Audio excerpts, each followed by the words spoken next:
For the past few years, one of the things that we've done at the International Women's Day Breakfast is acknowledge outstanding social agencies in our community. And I would ask Christine Rier, Development Director of Under One Roof at the House of Friendship, to please come forward and tell us about the exciting things that they're up to. Christine, welcome.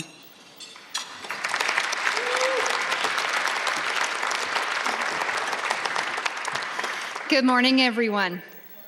Good morning. That's better. At House of Friendship, we always say good morning back. So, just as an aside, I've attended this event for many years, so it's with absolute privilege that I actually get to be at the podium this year, if only briefly. So, thank you for this, Karen. Also, I want to say thank you personally to so many people in the room who have come up to me this morning and said, "Great to see you here, Christine, and good luck." And even Farah, who I've just met, and I thought this is what women do best. As I'm heading to the podium, she takes my hand and says, "Good luck, you do great." So it's just nice to have that kind of support and that feeling in the room in the morning. Not all of you may know, but House of Friendship has been serving this community for 74 years. I often say we're one of the best kept secrets in this community. So what do? We provide shelter and housing to those who are homeless, like Joe, who recently emailed us to tell us that his life was back on track after staying briefly at the Charles Street Men's Hostel last summer. We feed families in need, like the mother who came to our emergency food hamper program with her daughter. Her daughter had stayed home that day because she didn't have food for her school lunch, and that's what brought her mother to our program. We build community in local neighborhoods, like nearby Kingsdale, where we run a girls' leadership program. And we support healthy lives through addiction treatment programs for men and women, as seen in the DVD Voices.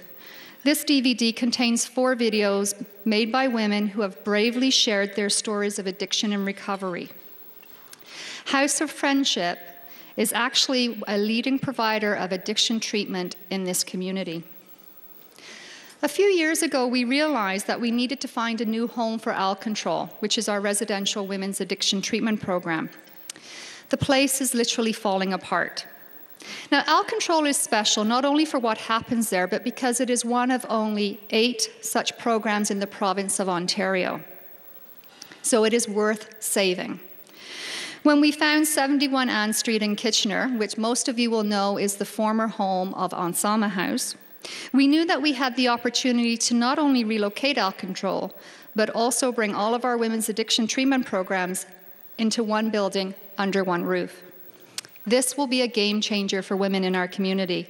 They will have the better access to a range of treatment options, more privacy, and will be able to participate in treatment while building or rebuilding relationships with children. So about a year ago, it's ironic that we're here almost on the 1-year anniversary, we started working on this campaign, a $2 million campaign. We have since purchased the building, yay.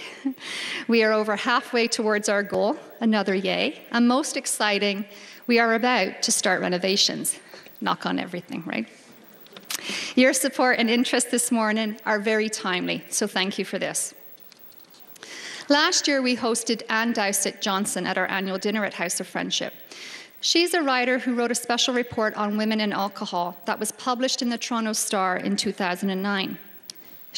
That evening, she talked of the fairy tale of alcohol. One comment really resonated with me.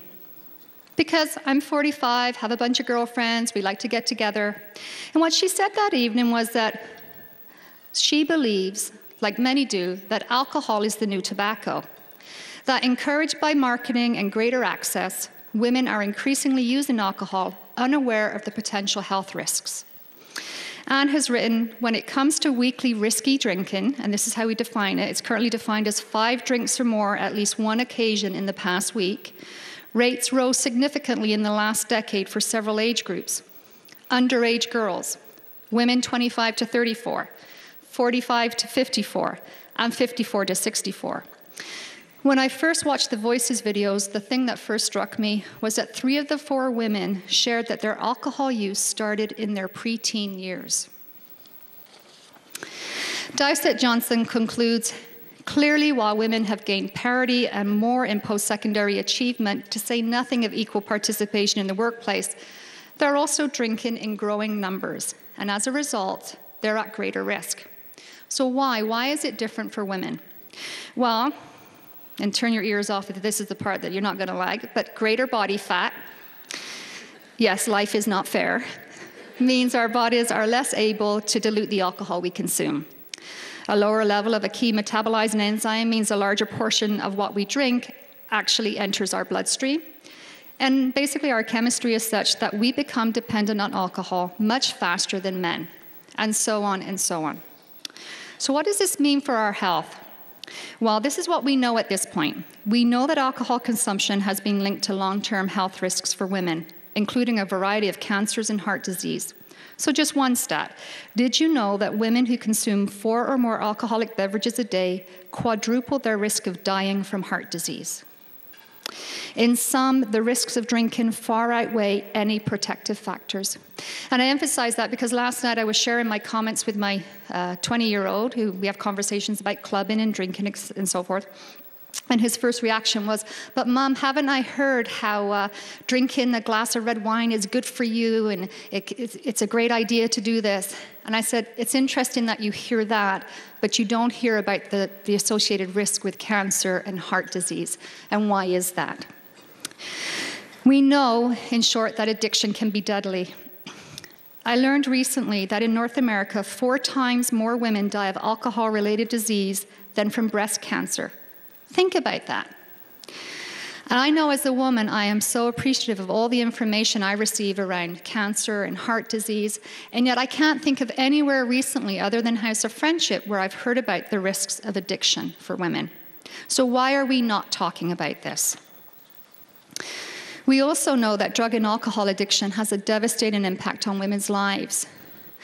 Just this morning, I was speaking with a guest here who shared that one of her friends had passed away from alcohol-related disease. Women lose health, relationships, family, homes, work, and safety. And again, why aren't we talking about this? But there is hope, because we now also know that addiction is a treatable health issue. Women can recover and can lead very healthy lives. In fact, over 250 women each year will come to House of Friendship as part of their recovery.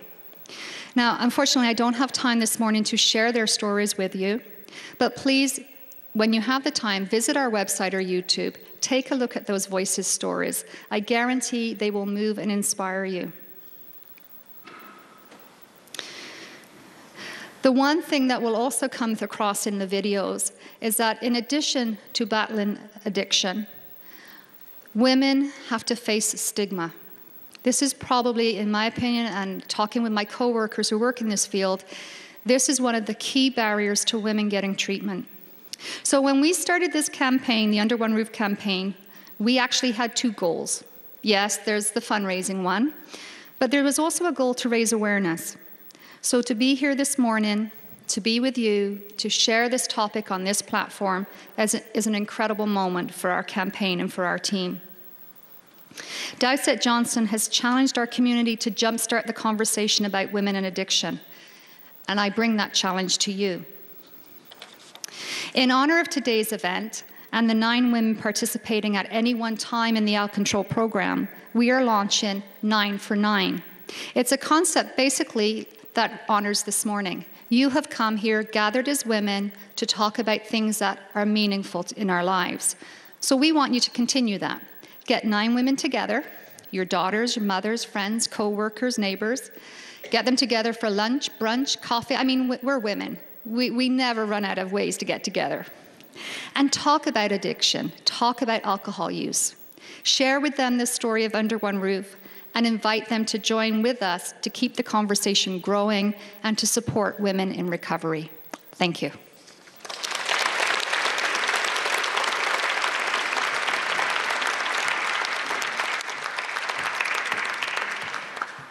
Christine confided in me she was nervous having to speak this year, not just be an audience. You did a fabulous job. I